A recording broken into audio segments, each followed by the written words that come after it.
And I pray for you. Father, in the name of Jesus Christ, the triumphant King, who even in his weakness and death was greater than all the powers of hell and darkness, in the name above every name,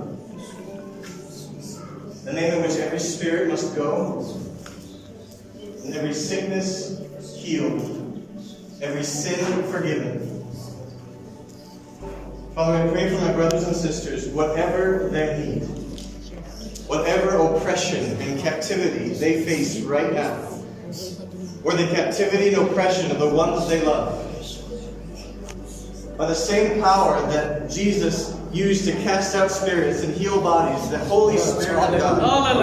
Father, will you right now release the river of living water, and we cast out every spirit that oppresses any of God's children.